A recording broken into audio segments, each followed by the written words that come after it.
জুমার নামাজের বয়ান মনোযোগ দিয়ে শুনবেন।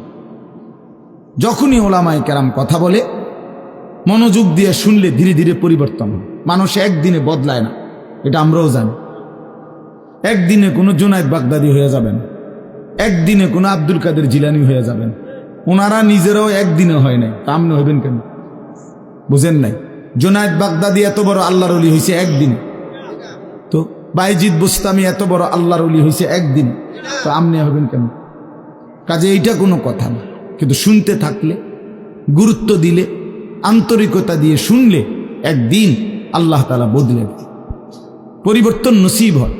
এই পৃথিবীতে অগণিত মানুষ যারা জালেম ছিল, নাফরমান ছিল, পাপী ছিল, হাজারো অন্যায়ের মধ্যে ডুবা ছিল, এমন মানুষও আল্লাহর দয়ায় কোনো একদিন রাত গভীরে, কোনো একদিন দিনের আলোতে, কোনো সামান্য কথায়, কোনো সামান্য ঘটনায় জিন্দেগি বদলায় ফেলছে।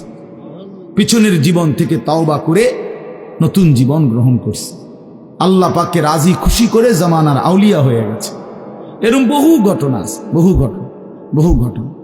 এই জন্য